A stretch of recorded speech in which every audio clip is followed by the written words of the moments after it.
मैं सोच रहा था साइफर का एक मीटिंग मेरे ख्याल में कर लेते हैं। एक मीटिंग करते शाहमूद कुरैशी और फॉरेन सेक्रेटरी होगा। शाहमूद कुरैशी कहेंगे कि वो लेटर पढ़ कर सुनाए, तो जो भी सुनाएंगे ना मेरे पास कॉपी और वो नहीं बता दें, वो मैं मिनट्स में कर लूँगा कि फॉरेन मिनिस्टर यही चीज़ें सुना, फॉरेन सेक्रेटरी यही चीज़ सुना दी।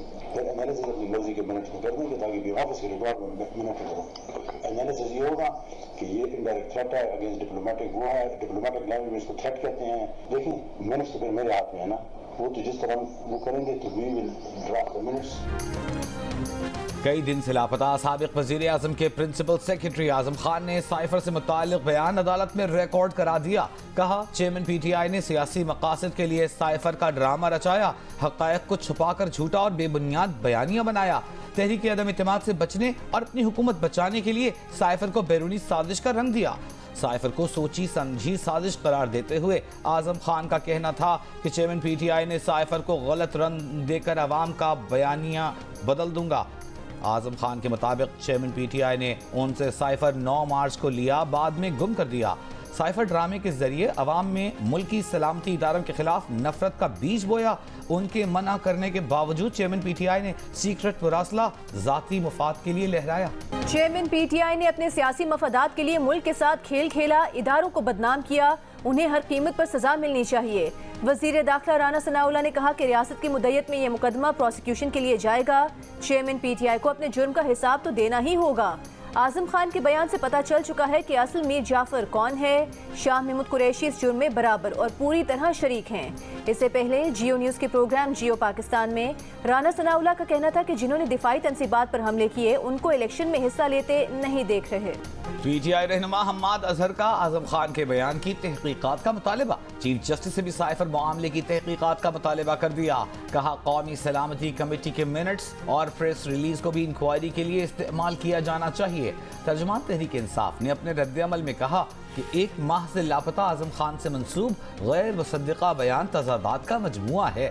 एक गुमशुदा शख्स की जानिब से मजिस्ट्रेट के रूबरू 164 का बयान माहिरीन कानून की निगाह में नाकाबिल तसव्वुर है।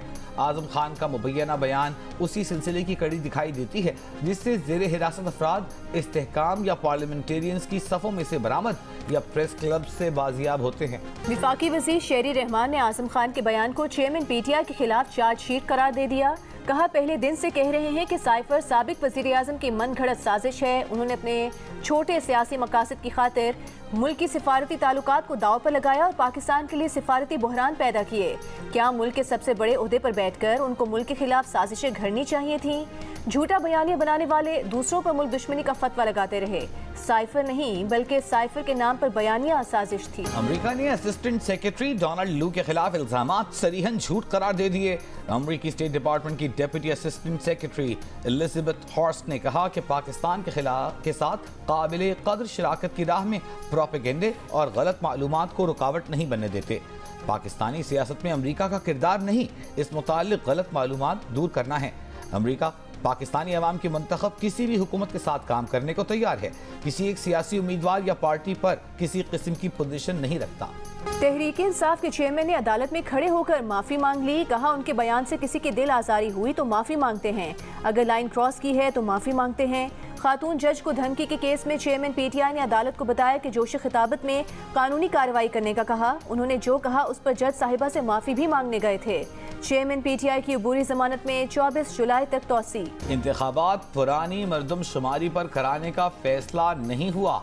निगरान हुकूमत समेत तमाम अहम मामलात पर MQM से मुशावरत को यकीनी बनाया जाएगा। वज़ीर आज़म शहबाज शरीफ की MQM पाकिस्तान के वफ्द से मुलाकात पर यकीन दहानी। वज़ीर आज़म ने निगरान हुकूमत आम इंतखाबात से मुताल्लिक़ मुशावरती कमेटी तश्कील दे दी। MQM तर्जुमान के मुताबिक कमेटी निगरान हुकूमत समेत तमाम मामलात पर MQM से मुशावरत यकीनी बनाएगी। कमेटी में नून लीग से एयाज सादिक, एहसन इकबाल, ख्वाजा साद रफीक शामिल। MQM से नाम तलब। वज़ीर आज़म शहबाज शरीफ की वोटर लिस्टों में बेज़ाब्तगियों को दुरुस्त करने की भी हिदायत। बड़ी सियासी जमातों की IMF को नए कर्ज मुआहदे पर अमल दरामद की तहरीरी यकीन दहानी। Noon League, PTI, Peoples Party IMF कर्ज मुआहदे पर कारबंद रहने के लिए पुरअज़्म। IMF के मुताबिक बड़ी सियासी जमातों ने प्रोग्राम के मकासद और पॉलिसीज़ की हिमायत की है। स्टैंड बाय अरेंजमेंट मुआहदा मैक्रो इकनॉमिक इस्तेहकाम की बहाली में अहम किरदार अदा करेगा। मुआहदे से आने वाले महीनों में बैरूनी फाइनेंसिंग के हुसूल के लिए मदद मिलेगी। सुप्रीम कोर्ट में सिविलियंस का फौजी अदालतों में ट्रायल के खिलाफ केस। अटॉर्नी जनरल को मुल्जिमान को अपील का हक देने के लिए हिदायत लेने का हुक्म। अटॉर्नी जनरल ने 9 मई के वाकयात की तस्वीरी शवाहिद के साथ रिपोर्ट पेश कर दी। कहा 9 मई को सोचे समझे मंसूबे के तहत फौजी तंसीबात पर हमले किए गए। जिन जराइम के तहत चार्ज लगाया गया ये आर्मी एक्ट में आते हैं। चीफ जस्टिस ने रिमार्क्स दिए, उन्हें याद नहीं कि इस तरह के हमले कभी पहले फौजी तंसीबात पर हुए हों। बिलाशुबा 9 मई को होने वाले हमले संगीन नौयत के हैं। गिरफ्तार अफराद ट्रायल में जाने को तैयार हैं, लेकिन ट्रायल मुनसिफाना होना चाहिए। 102 अफराद फौजी हिरासत में हैं, उनका तहफ़्फ़ुज़ कैसे यकीनी बनाया जाएगा? बताएं, फौजी हिरासत में अफराद का केस कैसे गैर जानिबदारी से देखा जाएगा? अटॉर्नी जनरल बोले, मुल्जिमान के जराइम सिविल नौयत के नहीं, कुछ मुकदमात पाकिस्तान पीनल कोड की दफा 302 के तहत भी हैं। जस्टिस मुज़ाहिर नकवी ने कहा कि जब किसी आर्मी ऑफिसर की डेथ नहीं हुई तो दफा 302 कैसे लगा दी गई? चीफ जस्टिस के इस्तफसार पर अटॉर्नी जनरल ने बताया कि आर्मी एक्ट के तहत ज्यादा से ज्यादा 2 साल की सजा होगी। मजीद समाअत जुमे तक मुलतवी।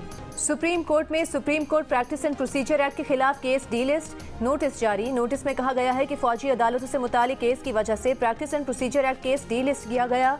Supreme court practice and procedure act के खिलाफ केस की समाअत जुमे को होना थी। फौजी अदालतों में सिविलियंस के ट्रायल के खिलाफ केस भी जुमे तक मुलतवी किया गया है।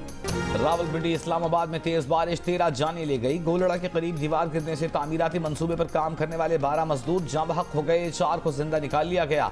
मजदूर 11 फुट ऊंची 100 फुट तवील दीवार के साथ खैमों में रह रहे थे।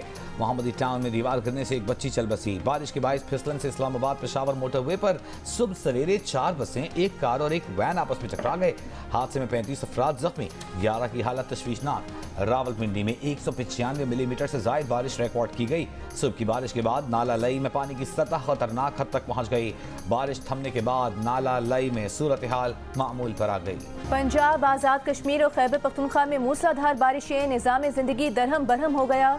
लाहौर, झेलम, गुजरांवाला, मंडी बहाउद्दीन, चकवाल, लोधरा, मियांवाली और खुशाब में बादल बरसे। सड़कों और गलियों में बारिश का पानी खड़ा हो गया। खुशाब की वादी सून के पहाड़ी इलाकों में नदी नालों में तुग़यानी। मियांवाली का नाला निहालशाह बिफर गया। पानी करीबी इलाकों में दाखिल। सियालकोट के नाला डेक में तुग़यानी से बड़े रकबे पर ज़रई आराजी ज़ेरे आब। आज़ाद कश्मीर हवेली कहूटा में नदी नालों में तुग़यानी। मुजफ्फराबाद में बारिश का पानी घरों और दुकानों में दाखिल हो गया। सड़कें तालाब का मंजर पेश करने लगीं। महकमे मौसमियात ने कराची, हैदराबाद, बदीन और ठट्टा में कल से हफ्ते के रोज तक वक्फे वक्फे से तेज बारिश की पेशगोई कर दी। कर्ज के जाल में फंसाने वाली गैर कानूनी ऑनलाइन कंपनियों का खुला खाता बंद। गैर बैंकारी कंपनी को प्ले स्टोर पर सिर्फ एक ऐप लॉन्च करने की इजाजत होगी। पाकिस्तानी सारिफीन के लिए डिक्लेरेशन फॉर्म भरना पड़ेगा। SECP से मंजूरी का सबूत देना होगा। गूगल ने नई शराइत लगा दी। 60 रोज में कर्ज की मुकम्मल अदाई का तकाजा करने वाली ऐप्स की इजाजत नहीं दी जाएगी। बगैर डिक्लेरेशन और लाइसेंस चलने वाली personal loan apps play store से हटा दी जाएंगी। गूगल पाकिस्तान का कहना है कि नई शराइत से सारिफीन को इजाफी तहफ़्फ़ुज़ मिलेगा।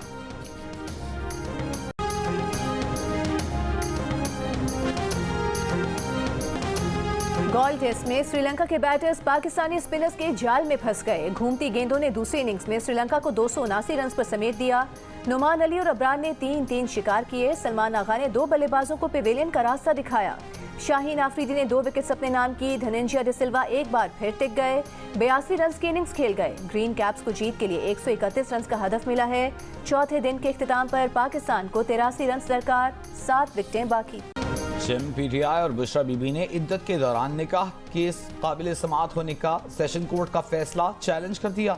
इस्लामाबाद हाई कोर्ट में दायर दरखास्त में कहा गया है कि चेयरमैन PTI बुशरा बीबी के खिलाफ शिकायत काबिल समाअत नहीं। चेयरमैन PTI और बुशरा बीबी कानूनी तौर पर रिश्ता अज़दवाज में मुंसलिक हैं। शिकायत का मकसद चेयरमैन PTI और बुशरा बीबी की इज्जत पर कीचड़ उछालना है। अदालत चेयरमैन PTI बुशरा बीबी के खिलाफ निजी शिकायत और शिकायत के काबिल समाअत होने से मुतालिक सिविल जज का फैसला कल अदम करार दे। केस सेशन कोर्ट ने इद्दत के दौरान निकाह का केस काबिल समाअत करार देते हुए कल चेयरमैन PTI को तलब कर रखा है। तोशाखाना केस काबिल समाअत करार देने के खिलाफ चेयरमैन PTI की दरख्वास्त काबिल समाअत है या नहीं, इस्लामाबाद हाई कोर्ट ने फैसला महफूज कर लिया। चेयरमैन PTI के वकील ख्वाजा हारिस ने कहा कि इस अदालत ने ट्रायल कोर्ट को 7 दिन में फैसला करने और 8 सवालात के जवाब देने का भी कहा था। तमाम सवालात के जवाब नहीं दिए गए। 7 दिन में फैसला करने का वक्त 12 जुलाई को मुकम्मल होना था। अदालत ने 8 जुलाई को फैसला महफूज किया और 15 मिनट बाद सुना दिया। चीफ जस्टिस के पूछने पर बताया गया कि ट्रायल कोर्ट में केस कल समाअत के लिए मुकर्रर है। ख्वाजा हारिस बोले, हाई कोर्ट केस दोबारा ट्रायल कोर्ट भेजे तो दूसरी अदालत को भेजती है। तोशाखाना केस और NCA 190 million pound scandal case में चेयरमैन PTI और बुशरा बीबी की जमानत में 26 जुलाई तक तौसी। PTI के सदर परवेज इलाही की नजरबंदी, लाहौर हाई कोर्ट में चैलेंज। बीवी की जानिब से दायर दरखास्त में कहा गया है कि परवेज इलाही को अदालत में तलब करके आजाद किया जाए। दरखास्त पर हतमी फैसला आने तक परवेज इलाही को किसी और मुकदमे में गिरफ्तार न किया जाए। परवेज इलाही को अडियाला जेल मुंतकिल कर दिया गया। तिब्बी मुआयना, परवेज इलाही को 3 MPO के तहत नजरबंद किया गया है। मुस्लिम लीग नून का निगरान सेटअप समेत असम्बली की कबल अज वक्त तहलील पर इत्तेहादियों से मुशावरत का फैसला। वजीर आजम शहबाज शरीफ की जेर सदारत मुस्लिम लीग नून की सियासी कमेटी का इजलास। विफाकी वुज़रा और नून लीग के सीनियर रहनुमाओं की शिरकत। वजीर आजम ने पार्टी रहनुमाओं को पीपल्स पार्टी की क़यादत से मुलाकात पर एतमाद में लिया। पीपल्स पार्टी की कौमी असम्बली तहलील से मुतालिक तजवीज़ पर गौर। इजलास में वजीर आजम को पीपल्स पार्टी समेत तमाम इत्तेहादियों से मुशावरत का मशवरा दिया गया। ज़राए का कहना है कि वजीर आजम जल्द इत्तेहादियों से बातचीत करेंगे।